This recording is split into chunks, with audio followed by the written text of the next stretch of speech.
అందరికీ నమస్కారం. టెక్హజ్ యూట్యూబ్ ఛానల్‌కి స్వాగతం. నేను ఈరోజు మీకు ఎస్ఎస్ఎల్ సర్టిఫికేట్ గురించి చాలా మందికి ఇక్కడ ఏంటంటే ఈ దగ్గర ఈ ఎస్కలేటర్ మాట మీకు చూసారు కదా!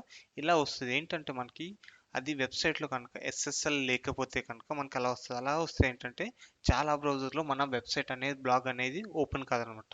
అలా రాకూడదంటే మీరు ఏం చేయాలంటే మీకు నేనేంటంటే నా బ్లాగ్స్ అన్నీ బ్లూ హోస్ట్‌లో ఉంటాయన్నమాట.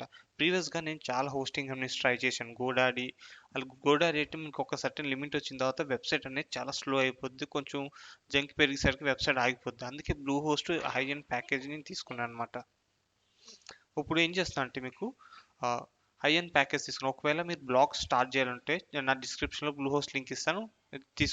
ట్రై చేయండి. మీకు బ్లాగ్ క్రియేట్ చేయండి. బ్లాగ్లో ఈజీగా మనీ అనేది ఎర్న్ చేసుకోవచ్చు. ప్రతి వీక్ నెక్స్ట్ వీక్ నుంచి మనీ ఎర్న్ చేసుకోవచ్చు. అలాగే మీకు ఫ్రీ బ్లాగింగ్లో కూడా మనీ ఎర్న్ చేసుకునే విధానం మీకు చెప్పాను. ఇప్పుడు ఏంటంటే మీకు ఈ సైట్ ఎర్రర్ ఎస్ఎస్ఎల్ గురించి మీకు చెప్తాను. ఇదిగో నేను చూసారు ఈ లాక్ రావాలి. లాక్ వస్తేనే మీ సైట్ సెక్యూరిటీ అని అర్థం.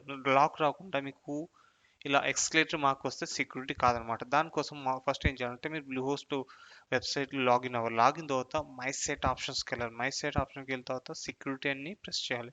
సెక్యూరిటీని ప్రెస్ చేసిన తర్వాత మీకు SSL certificate let's encrypt and SL helps keep information likes login password అన్ని ఇన్ఫర్మేషన్ వచ్చింది. దానికోసం జస్ట్ ఎనేబుల్ చేయండి. ఇది ఎనేబుల్ చేసిన తర్వాత మళ్ళీ మీకు ఫ్యూ సెకండ్స్ టైం పడుతుంది. ఈ సెకండ్స్ టైం పట్టే లోపల మీకు నెక్స్ట్ కూడా చెప్తాను.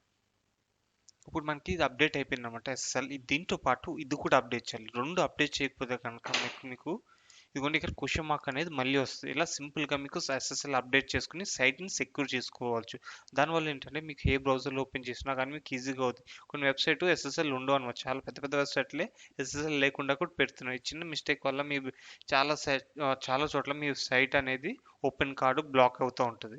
ఇలాగ మీరు చేసుకుంటే కనుక మీ వెబ్సైట్ని గూగుల్ సెర్చ్ ఇంజిన్లో కూడా మంచి ఒక ర్యాంకింగ్లో కూడా బాగా యూజ్ అవుతుంది. కంపల్సరీ మీకు ఇదైతే ఉండాలి. మీకు వెబ్సైట్ క్రియేషన్ చేసిన తర్వాత ఎస్ఎల్ అంటే మీకు హెచ్టిపిపి కొలెన్ ఉంటుందిగా ఎస్ కూడా ఉంటే కనుక ఇంకా స్పెషల్ సర్టిఫికేషన్ అనమాట.